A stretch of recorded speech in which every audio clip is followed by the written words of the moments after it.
Hello, and welcome to Beyond Books, where we talk about books and beyond. I'm your host. I'm Renee. The co-host isn't here right now. She's out for her walk, so she'll catch up with the snacks later. Today, I'm going to talk to you about a book that has had some issues with bans and challenges. And that book is called Call Us What We Carry. It is by Amanda Gorman. Now, this is a book of poems. You might remember Amanda Gorman was the young lady who read a poem at the inauguration of Joe Biden as president. So I'm going to put a link to a library website that has a list of banned books from Amnesty International, their list of banned books, which is very interesting. There are some good ones that I might want to pick out for the future out of there.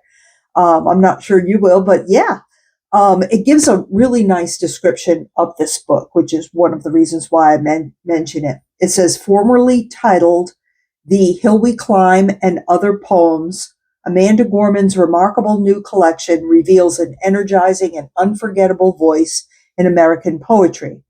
Call Us What We Carry is Gorman at her finest, including The Hill We Climb, the stirring poem read at the inauguration of the 46th President of the United States, Joe Biden, and bursting with musical language and exploring themes of identity, grief, and memory. This lyric of hope and healing captures an important moment in our country's consciousness while being utterly timeless.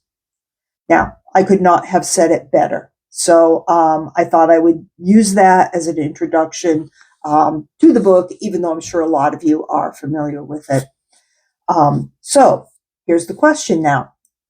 Is it banned? And if so, where and why?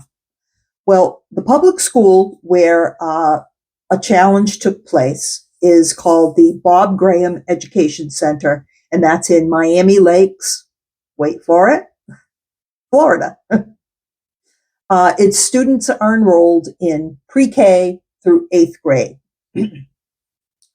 So now from Snopes.com, they seem to have the best information and the most information about this particular challenge. And let me tell you what the parents' complaints were. On March 29th, 2023, a parent, so just one parent, filed written complaints with the school regarding 5 different books in its library. One of those books was The Hill We Climb, according to the complaints. The parent believed that the function of at least some of the specified works, including Gorman's poem, was to indoctrinate children. So she was saying that the function of the poems, at least some of them, were to indoctrinate children. According to the New York Times, that parent was Daly Salinas, a mother of 2 children who attend the school. The Times reporting cited records provided by Florida Freedom to Read Project, describing it as an advocacy group that opposes efforts to ban and restrict access to books in the state. So it's good to know that someone is working on the behalf of the books. Salinas' complaint regarding Gorman's poem misidentified the work's author as Oprah Winfrey. Not sure how you can do that, but anyway, Winfrey had, however, written a foreword for the book. In the complaint, Salinas wrote that she believed Gorman's poem was not educational. She said that it contained indirect messages of hate and could cause confusion and indoctrinate students. That is not a very specific complaint, I have to say. But anyway, here we go. So now, from what I can determine, this was the challenge to the book. However, it was discussed at the school's media center. Excuse me, I need a cough drop bag. It was discussed at the school's media center meeting. They had a meeting. And based on that discussion, the book was placed in the middle school media center. So I'm taking it as maybe they moved it up from the elementary grades into the middle school grades, and I'll talk about that in a minute. But there, now from what is being written about this, it seems that if a child in an elementary grade wanted to check out the book, they might have to prove a reading competency level. So now, just to clarify, in Florida, elementary grades are kindergarten through fifth grade. Middle school grades are 6, 7, and 8. So that's what I mean when I say they could move it up from the elementary shelves to the middle school shelves. Now, Snopes has the quotes from the actual meeting itself. These are from the actual, apparently, minutes of the meeting. And here is the result. I thought it was interesting because it shows their thought process behind reinstating the book. It says the third book discussed was The Hill We Climb. So just as an aside, you notice it says the third book. There were a total of 5 books that were challenged by the same parent, and all were discussed at that meeting. So the other books, just so you're aware of what they were, are The ABCs of Black History by Rio Cortez, Cuban Kids by George Ancona, Love to Langston by Tony Medina, and Countries in the News, Cuba by Kiernan Walsh. So the clarification was made at the meeting that the book's author is Amanda Gorman and not Oprah Winfrey, that the book contains a foreword by Oprah Winfrey, and that Amanda Gorman was the first person to be named National Youth Poet Laureate. The poem, The Hill We Climb, was read at the inauguration of Joe Biden on January 20th, 2021. Gorman is the youngest poet to read at a presidential inauguration in United States history. For these reasons, the SMRC, which is the media center at the school, determined the book has educational value because of its historical significance. The vocabulary used in the poem was determined to be of value for middle school students. Therefore, the decision of the SMRC is that the book be shelved in the middle school section of the media center. So that was the determination.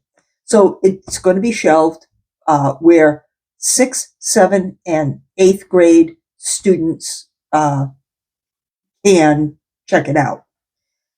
On the night of May 23rd, in the school district, Miami-Dade County Public Schools published a brief statement on Twitter, which we all know is the official word of the United States, I guess. It read, in order to ensure accurate information, Miami-Dade Schools is compelled to clarify that the book titled The Hill We Climb by Amanda Gorman was never banned or removed from our schools.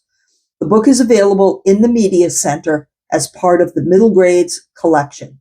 So now that's interesting, them saying that it was never removed, because one of the things I talked about when I reviewed Just After Sunset by Stephen King as a banned book, books that were under review in a challenge status, and yet there had not been any determination. There had just been a complaint, and that was all, could have only been by one person, were actually removed. They were not available to students until they got an official determination that they were either going to be replaced or permanently removed. So that's different the way that they did it in this school district, but that's why I say everything is so local. Sometimes it's really, no, I said local, not loco. Although I could have said loco, I guess. But yeah, it's really hard sometimes to get that information because it's so localized There may be one newspaper that, carries any information about it, and it may not even be anything that's that specific. So, yeah. Okay, so we talked about that part. So now, here's the bottom line. Is it a good book? Right? Well, I'm not going to tell you what I think of the book. How's that? But I did read it from cover to cover. I'm going to read 2 selections from the book, and you can tell me what you think. Now, the first poem is very brief. It's called Life. Life is not what is promised, but what is sought. These bones, not what is found, but what we fought. Our truth, not what we said, but what we thought. Our lesson, all we have taken and all we have brought. Next is a slightly longer poem. It is specifically about the pandemic. So you'll hear some of the, kind of buzzwords and terms that are related to that time. But I think it has relevance for today's world, where we're just so divided in our opinions, so strong in our opinions, so headstrong. Yeah, you'll see what I mean. This is called The Miracle of Mourning.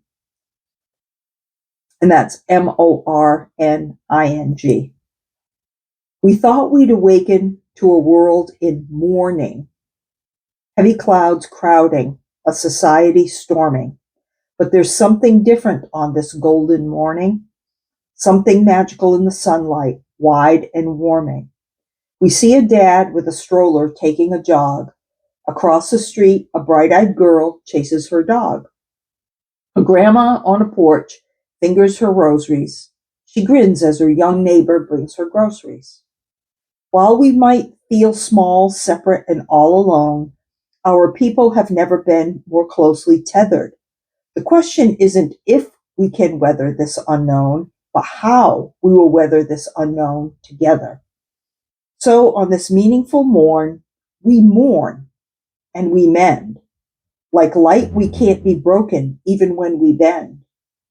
As one, we will defeat both despair and disease. We stand with healthcare heroes and all employees. With family, libraries, waiters, schools, artists, businesses, restaurants, and hospitals hardest hit. We ignite not in the light, but in lack thereof, for it is in loss that we truly learn to love. In this chaos, we will discover clarity. In suffering, we must find solidarity. For it's our grief that gives us our gratitude, shows us how to find hope if we ever lose it. So ensure that this ache wasn't endured in vain. Do not ignore the pain. Give it purpose. Use it.